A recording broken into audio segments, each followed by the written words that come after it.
Hello class 12th students. This is date 11th of June 2020, lecture number 34. ठीक है.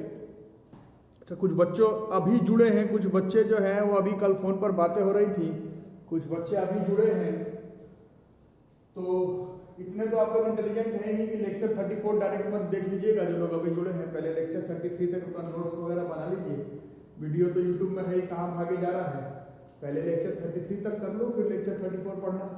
हाँ, जो लोग रेगुलर कर रहे हैं अब थोड़ा सा तेजी से सिलेबस हम लोगों को आगे बढ़ाना है. खुद ही आप लोग फोन पर बोल रहे हैं कि इलेक्ट्रोस्टैट्स में इतना टॉपिक है कि खत्म ही नहीं हो रहा, तो क्या कर सकता हूँ, तो कैपेसिटर बाकी ही है, तो जल्दी जल्दी करते हैं. तो लेक्चर 33 का कंटिन्यूएशन है लेक्चर 34.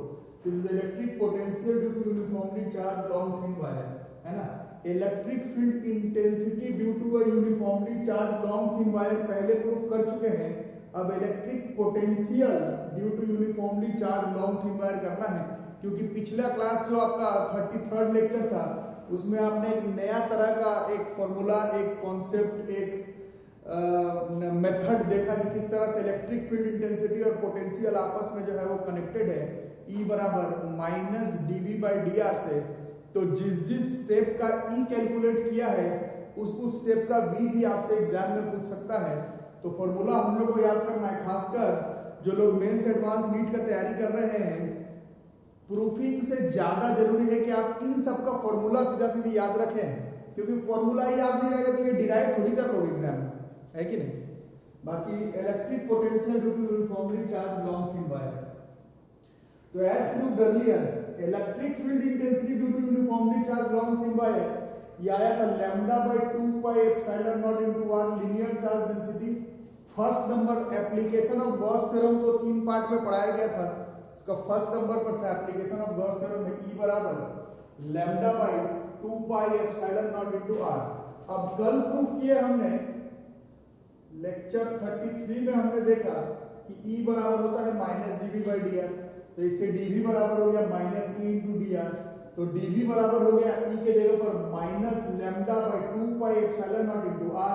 अब प्रॉब्लम ये है कि ये r के ऊपर डिपेंड कर रहा है, r के ऊपर डिपेंड कर रहा है, r के ऊपर डिपेंड कर रहा है, r के ऊपर डिपेंड कर रहा है. मतलब ये कांस्टेंट है नहीं, कांस्टेंट है नहीं तो इंटीग्रेशन का ही सहारा जो है वो लेना पड़ेगा. तो माइनस λ/2 पाई एप्सिलॉन नॉट को बाहर रख दिया और dr/r का इंटीग्रेशन कर देंगे. dv का integration is v minus λ/2 pi epsilon naught dx/x का log x, है ना. log e जिसको लिखते हैं उसी को ln लिखते हैं हम लोग. dr/r is log r plus c. इसमें लिमिट अभी नहीं मालूम, वो क्वेश्चन में जैसा दिया हुआ रहेगा उस तरह से लिमिट हम लोग लेंगे. वैसे जो लोगों को याद होगा इस तरह से था, ऐसा यही है uniformly charge long thin wire. इस पॉइंट पर हमने निकाला था, ये जो पॉइंट है r, इस पॉइंट पर कैलकुलेट हुआ था इलेक्ट्रिक फील्ड इंटेंसिटी. तो जिस पॉइंट पर electric field intensity is λ/2 pi epsilon naught into r, उस पॉइंट पर electric potential is minus λ/2 pi epsilon naught ln r plus c. ठीक है. This is electric potential due to uniformly charge long thin wire. इसको लिख करके रखो. इसी formula को अपने हिसाब से थोड़ा मैथमेटिकल ट्रिक लगा करके अगर हम लोग करें तो एट r बराबर 1 यूनिट अगर पुट करते हैं, यहाँ पर r बराबर 1, तो ln 1 की वैल्यू जो है वो 0 हो जाती है. तो ये पूरा वैल्यू कितना हो गया, v इज इक्वल टू ये हो गया 0 प्लस c, है ना. r की वैल्यू जहां पर 1 पुट किया, एक मिनट इसको थोड़ा सा पॉज करते हैं. हाँ, तो इसमें जो प्रॉब्लम है उसको सॉल्व करने के लिए हम लोग जीरो पोटेंशियल इसको याद करना पड़ेगा. इस फॉर्मूला में electric potential due to uniformly charge long thin wire at r बराबर 1 पर पोटेंशियल को हम लोग जीरो कंसीडर करते हैं. एट r बराबर 1 पर potential is assumed to be zero. जैसे v बराबर 1/4 पाई एप्सिलॉन नॉट q/r. तो एट r बराबर इंफिनिटी पर v को जो जीरो लेते हैं हम लोग पॉइंट चार्ज के लिए, उसी तरह से आपको यहाँ पर याद करना होता है कि electric potential due to uniformly charge long thin wire के लिए r बराबर 1 को जीरो पोटेंशियल कंसीडर किया गया. r बराबर 1 ln1 की वैल्यू जो है वो 0, v0 तो c0, तो उससे हम लोग सीधा v का formula minus lambda by 2 pi epsilon naught ln r, यही याद करके रखेंगे। This is the formula electric potential due to uniformly charge long thin wire. This is v बराबर minus lambda by 2 pi epsilon naught ln r।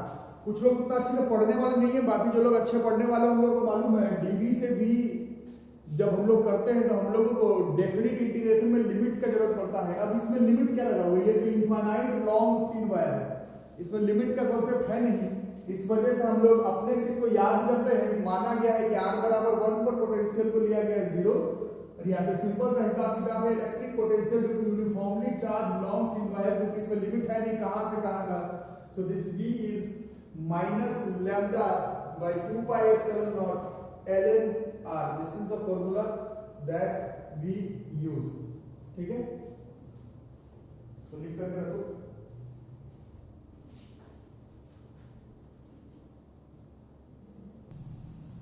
तो next है electric potential due to uniformly charge spherical shell conducting वाला। ठीक है, अब आलतू फालतू Jaichand teachers अगर आप लोग पढ़ते हैं तो वहां पर बताया गया होगा, वहां पर भी बताया गया होगा कि electric field intensity due to uniformly charge spherical shell एकदम इंपॉर्टेंट टॉपिक है।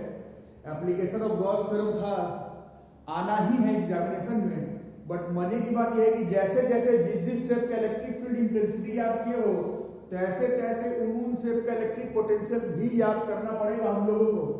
तो let r be the radius of the shell with charge q as e बराबर minus dv by dr, dv बराबर माइनस e dr, dv का integration करेंगे आप infinity से r तक, क्योंकि इंफिनिटी पर ही जीरो पोटेंशियल होता है ना, e dr। इसको रखते हुए अब हम लोग याद करेंगे और डिराइव करेंगे। For a point outside the shell, इसमें प्रूव्ड अर्लियर गॉस थ्योरम का सबसे इंपॉर्टेंट प्रूफिंग था, गॉस थ्योरम का सबसे इंपॉर्टेंट प्रूफिंग था बाहर वाला आउटसाइड द शेल में ई आता था 1 by 4 pi epsilon naught q by r square है, ये आता था। आप लोग अपना टॉपिक में चेक कर लेंगे। This is the proofing that came earlier, therefore dv is equal to minus infinity से r, this is 1 by 4 pi epsilon naught q by r square dr। this is v is equal to minus 1 by 4 pi epsilon naught q v bar r की power -2 का integration infinity से r, so this v is equal to minus 1 by 4 pi epsilon naught, r का power -2 का integration -2 plus 1, r का power -2 plus 1 -1, this is r की power -1 by -1 से plus हो जाता इंफिनिटी से r, so this v comes out to be 1 by 4 pi epsilon naught q into 1 by r, is r से infinity, so this v comes out to be 1 by 4 pi epsilon naught q by r, because 1 by infinity is 0, so v इतना आ गया 1 by 4 pi epsilon naught q by r।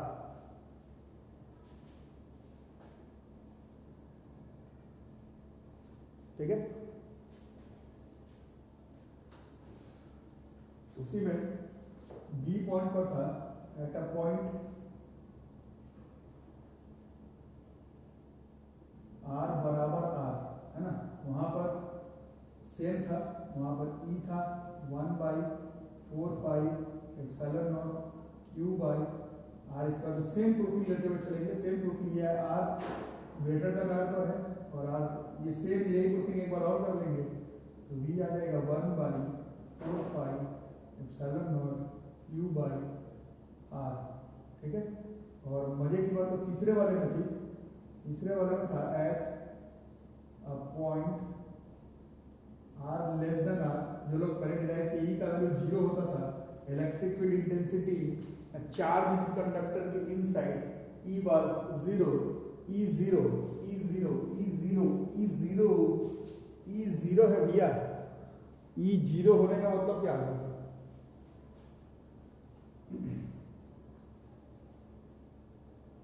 E zero होने का मतलब क्या होगा, E zero का मतलब E zero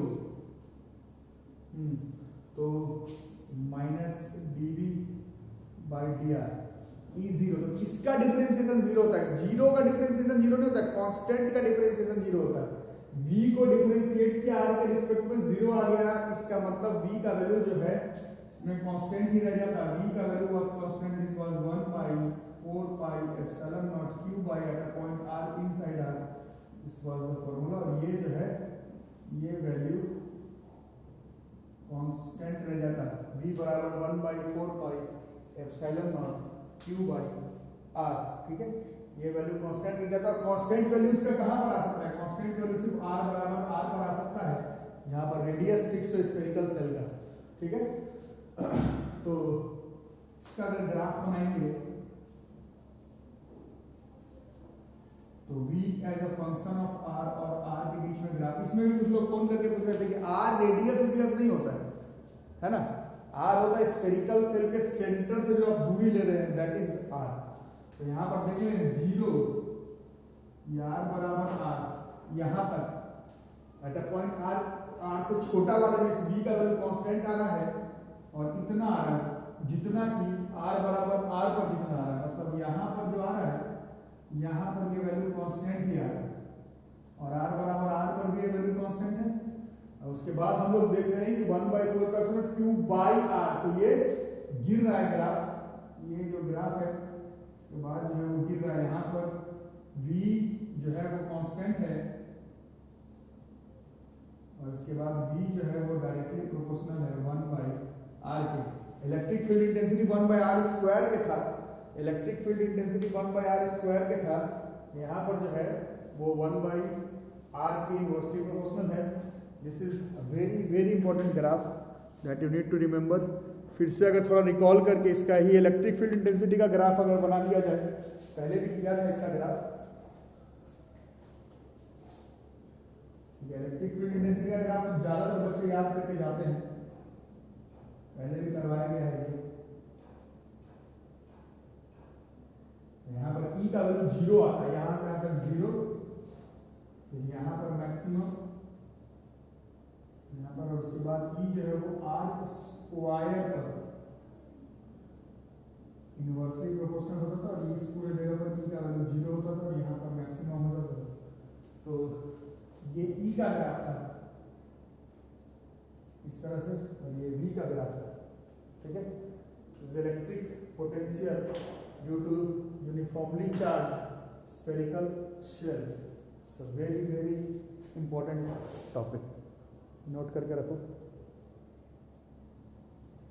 तो इसी में नेक्स्ट था electric potential due to uniformly charge insulating solid sphere.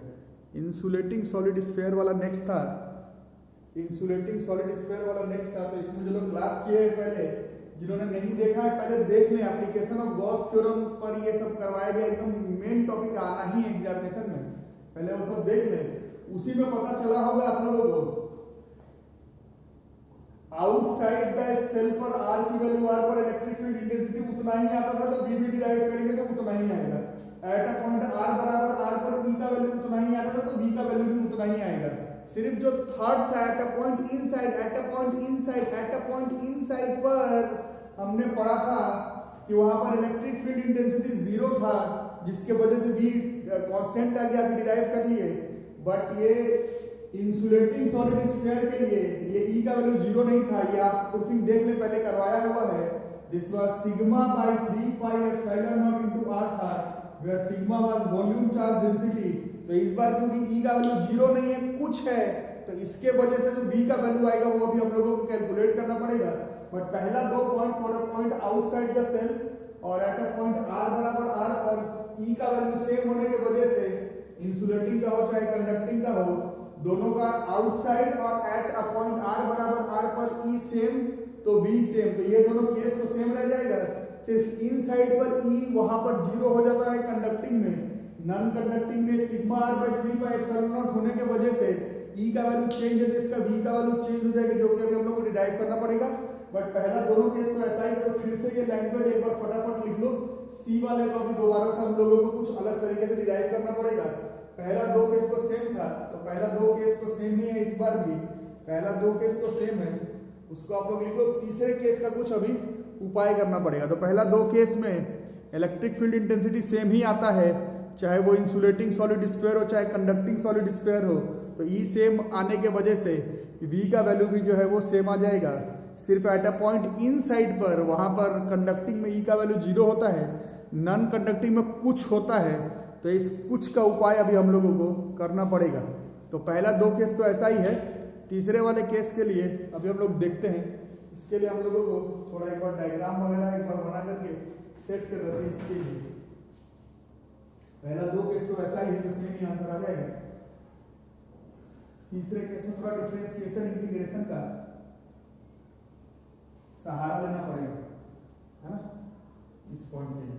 तो उसके लिए हम लोग एक इंसुलेटिंग, अच्छा इसमें बच्चे मेरे से अक्सर पूछते हैं, मैं हमेशा एक एग्जांपल बताता हूँ।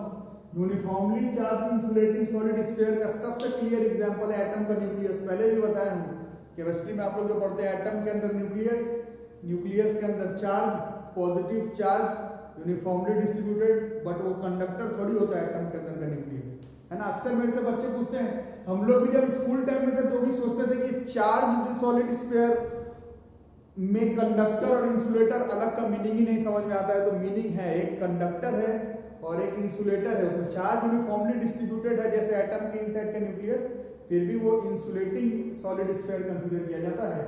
दोनों के वजह से electric field intensity and potential and its graph board mains advance से लेकर के नीट के एग्जाम तक सारे एग्जाम में आता है, तो ध्यान लगाएंगे। एप्लीकेशन ऑफ गॉस थ्योरम से इलेक्ट्रिक फील्ड इंटेंसिटी डिराइव करना एकदम इंपॉर्टेंट टॉपिक है। और कल जो टॉपिक पढ़ा है पोटेंशियल नहीं, electric field as a gradient of potential, उससे इन्हीं सारे शेप का पोटेंशियल निकालना इंपॉर्टेंट टॉपिक कंसीडर किया गया है। दोनों चीज इंपॉर्टेंट है। तो हम लोग एक डायग्राम बना लेते हैं इंसुलेटिंग सॉलिड स्फीयर का। पॉइंट्स मान लेते हैं हम लोग, सेंटर को ले लेते हैं O, ठीक है। ये पॉइंट्स को ले लेते हैं C, radius was our R, मतलब जो B केस था, यहाँ रखिए थे। अब इन साइड पर, यहाँ पर इन साइड पर अगर करें, पॉइंट का नाम कुछ ले लेते हैं। चार्ज तो Q था ही, यहाँ पर D पॉइंट ले लेते हैं, दिस इज पॉइंट R, यही C केस है। R की वैल्यू R से कम है ना। और ये इंसुलेटिंग सॉलिड स्फीयर है, मतलब चार्ज इसमें यूनिफॉर्मली डिस्ट्रीब्यूटेड है। ये जो Q चार्ज है, इसके वॉल्यूम पर यूनिफॉर्मली चार्ज डिस्ट्रीब्यूटेड है, बट इंसुलेटर है, ठीक है। इसका अगर हम लोग उपाय करेंगे तो जो था अभी dV बराबर माइनस EdR था, है ना। तो dV से V integration minus E is our rho R by 3 pi epsilon naught into dr। अब यहाँ पर भी दो पॉइंट देख लेंगे, अपर लिमिट और लोअर लिमिट, ठीक है।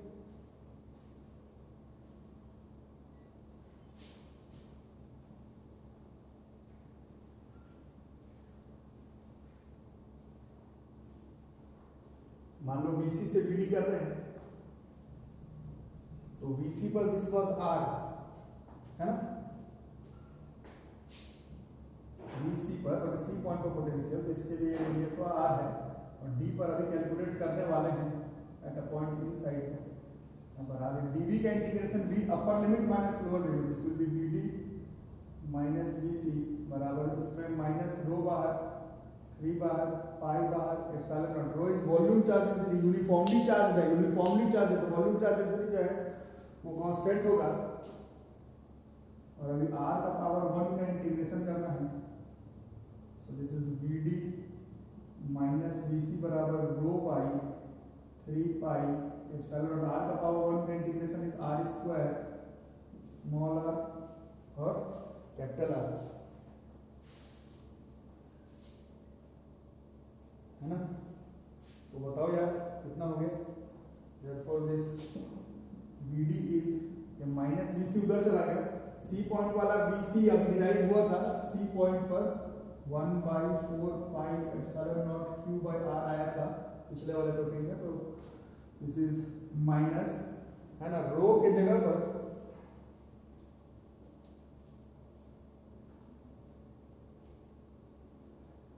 रो के जगह पर रो रहने देते हैं, rho this is 3πε0, upper limit minus lower limit is 1/r² minus 1/r²।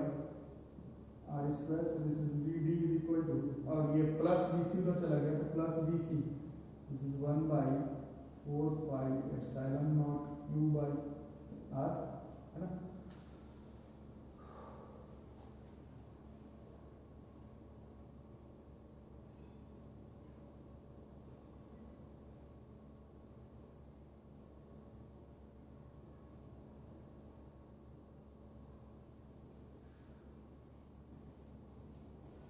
करते हैं आगे,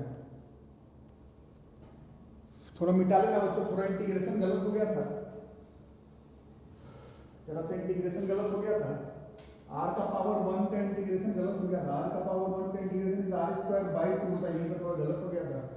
this is BD minus BC बराबर माइनस सिग्मा बाई 3πε0, r का पावर 1 का होता है r²/2 small r capital R। So this is BD minus BC बराबर minus sigma by 3πε0, this is small r² minus r² by 2, और minus को अगर manage कर दें और BC का वैल्यू ये लगा दें,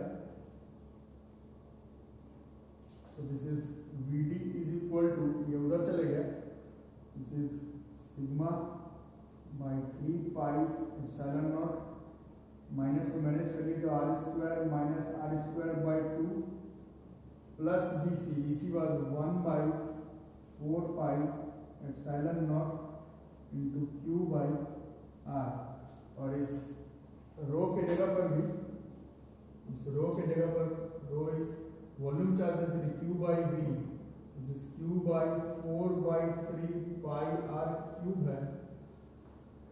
this BD is equal to sigma की जगह Q/4/3πr³ है, फिर ये 3πε0 अलग से है, जैसे 3πε0 इंटू r²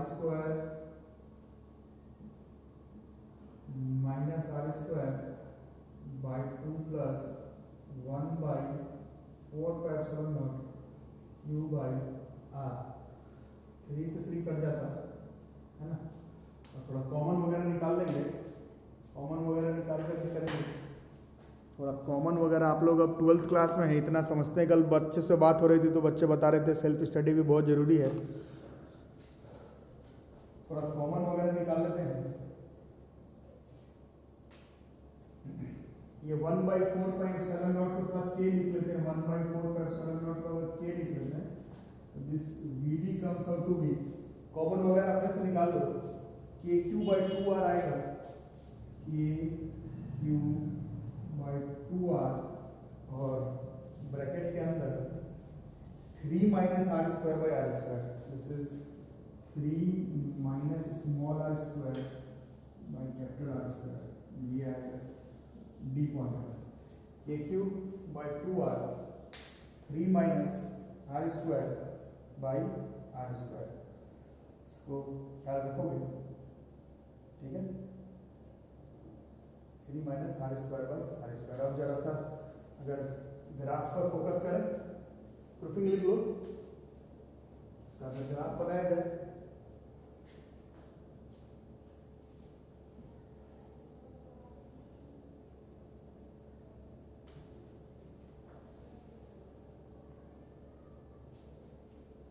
इसी में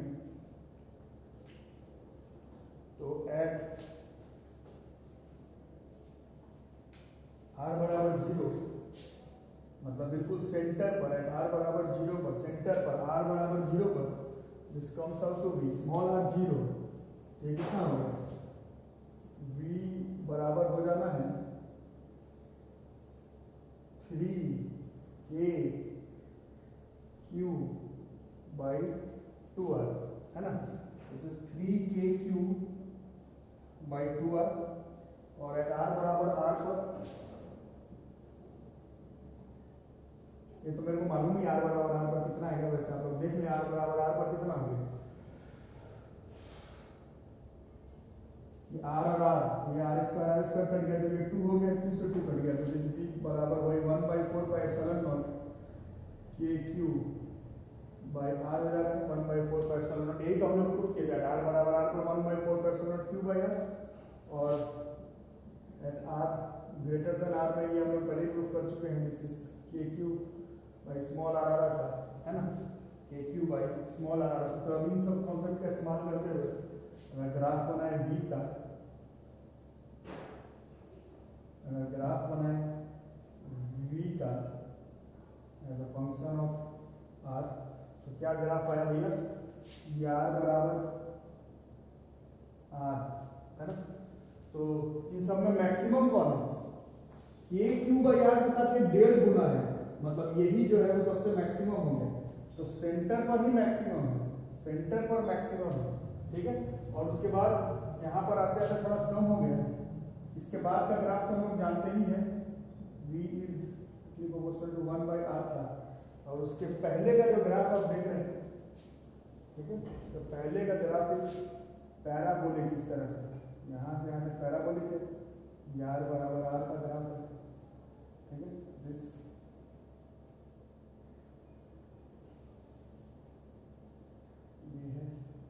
ये है, यहाँ तक ये ग्राफ पैराबोलिक है,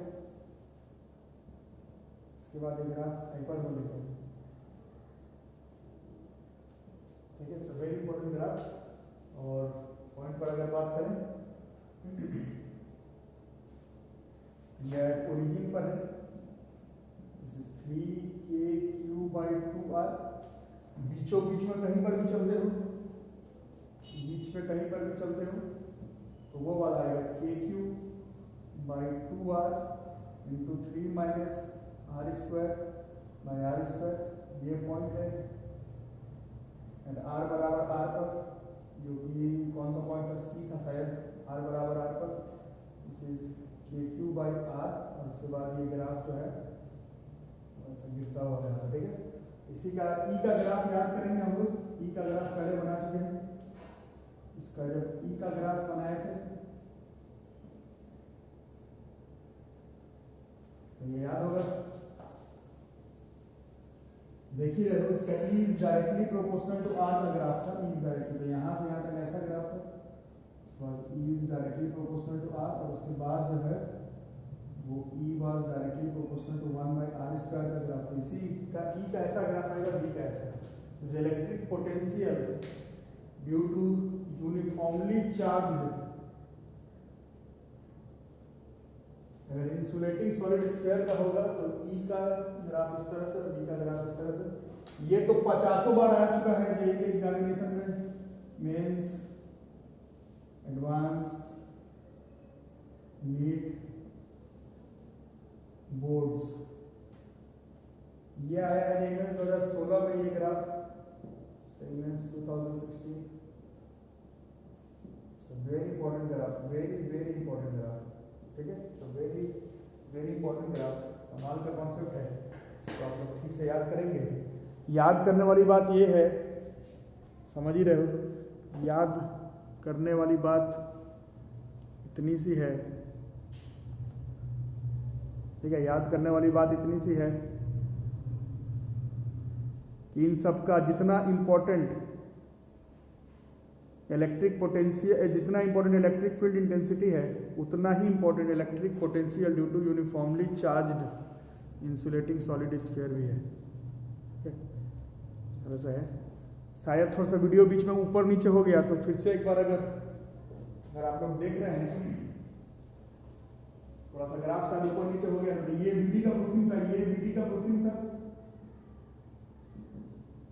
ये VD का प्रूफिंग था, है ना। इसी में पुट करेंगे ऐसे एट r बराबर 0, इसी पर स्मॉल r का वैल्यू 0 पुट करेंगे तो v बराबर 3k/2r आ जाता, r बराबर 0 पुट किए तो 3k/2r, एट r बराबर कैपिटल R पुट करेंगे तो ये कट जाएगा, 3 में से एक बार में कटेगा तो 2 हो जाएगा, उस 2 से ये 2 कट जाएगा, तो 1/4 पाई एप्सिलॉन नॉट q/r आ जाएगा, जो कि हम लोगों को पहले से मालूम था, एंड आर बराबर कैपिटल मतलब आर से बड़ा में तो ये पहले ही प्रूफ कर चुके थे, v बराबर के क्यू बाई आर आएगा। सिर्फ नया में तो हम लोगों को यही वाला जो इसका सी केस था इसी को प्रूफ करना था, इसी का ग्राफ प्लॉट करके दिखाया गया अभी आप लोगों को, इसी का ग्राफ प्लॉट करके दिखाया गया। इलेक्ट्रिक फील्ड इंटेंसिटी का तो पहले से जानते थे, इसी का अगर v ग्राफ प्लॉट करेंगे तो ये देख लो के क्यू बाई आर में ये 1.5 गुना है और के क्यू बाई आर में ये 1 गुना है, ये के क्यू बाई आर में 3/2 मतलब 1.5 गुना है, मतलब इसी पॉइंट पर मैक्सिमम आएगा। ये याद करना होगा, आता है जेईई एग्जाम में, नीट के एग्जामिनेशन में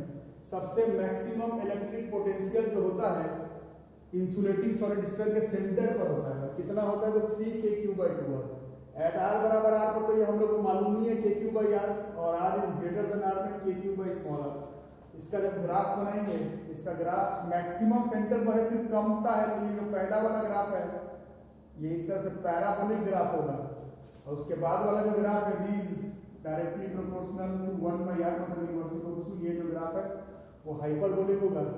ये O पॉइंट है एट r बराबर 0, यहाँ पर इसका वैल्यू मैक्सिमम है। ये D पॉइंट है मतलब इनसाइड पर ये वाला है ये ग्राफ, इस ग्राफ विल बी पैराबोलिक है ना। C पर तो हम लोग को मालूम था k/r था, और उसके बाद C से आगे r is greater than r पर ये इस तरह से हाइपरबोलिक ग्राफ जो है वो नीचे की तरफ जाता है। तो पोटेंशियल का ये ग्राफ है, इलेक्ट्रिक फील्ड इंटेंसिटी का ये ग्राफ है। तो वेरी वेरी इंपॉर्टेंट टॉपिक। थोड़ा वीडियो बीच में आगे पीछे हो गया है तो थोड़ा सा आप लोग मैनेज करेंगे। याद करने वाली बात यह है कि जिस तरह से आप लोगों को सिखाया गया है गॉस थ्योरम पर कि इलेक्ट्रिक फील्ड इंटेंसिटी का जिस तरह से प्रूफिंग इंपॉर्टेंट है गॉस थ्योरम के एप्लीकेशन से, तो कल जो हम लोग टॉपिक पढ़े E बराबर -dv/dr उस कॉन्सेप्ट के हिसाब से जैसे जैसे आपको E मालूम है वैसे वैसे हम लोगों को V का वैल्यू भी जो है वो मालूम चल जाएगा। सब very important concept.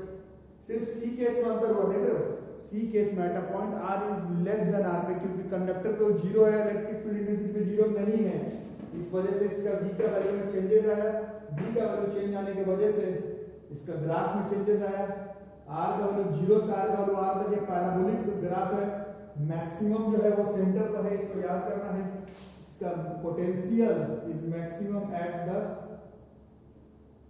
Centre of shell, लेकिन इंसुलेटर का होना चाहिए है ना। तो ये ग्राफ गिरेगा तो पैराबोलिक, उसके बाद वाला v is directly proportional to 1/r है। ये v r का है, ये e r का है, ठीक है। ये हो गया हमारा नॉन कंडक्टिंग के लिए, ये नॉन कंडक्टिंग के लिए, नॉन कंडक्टिंग के लिए सॉलिड स्फीयर का v और e का ग्राफ इस तरह का, ठीक है। यही तक रहेगा, बीच में थोड़ा 2 मिनट 4 मिनट के लिए वीडियो थोड़ा ऊपर नीचे हो गया तो आप लोग उसको मैनेज करें अच्छे से। नहीं समझ में आएगा तो मेरे फोन पर फोन करें और ठीक से पढ़ें। अब क्लास बहुत आगे निकल चुका है, हर बार जरूरी नहीं कि न्यूमेरिकली पूछा जाए। ये graph mains advance NEET board सब में पूछा जा चुका है। ये रिसेंट पेज में 2016 में है। Very important graph, very important formula. इसी तरह से भी फॉर्मूलाज जो है वो इनसाइड का एट r बराबर r का और r ग्रेटर देन r का याद करना होगा। वेरी इंपॉर्टेंट कॉन्सेप्ट को ठीक से आप लोग नोट कर लें और वीडियो को लाइक करना ना भूलें, चैनल को सब्सक्राइब करके रखो, नोटिफिकेशन बेल आइकन दबा करके रखो। और जो लोग नए बच्चे जुड़े हैं ट्राई करें एडमिशन ले लेने का। एडमिशन ले लोगे और मेरे साथ पर्सनल कांटेक्ट में रहने का ट्राई करोगे जो लोग नए जुड़े हैं, क्योंकि जो आपको असाइनमेंट वगैरह दिया जा रहा है, चाहे आपका होमवर्क चेक किया जा रहा है, वो फोन टू फोन है। अगर से वीडियो देखोगे तो होमवर्क बनाओगे कैसे, सबमिट कैसे करोगे, चेक कैसे कर पाओगे, उसके लिए एडमिशन ले लो। उसके बाद हम लोग ऑनलाइन में ही जुड़े हुए रहेंगे, ठीक है। यहीं तक रहेगा, नेक्स्ट वीडियो फिर आ जाएगी कल आपकी, यहीं तक रहेगा। Thank you.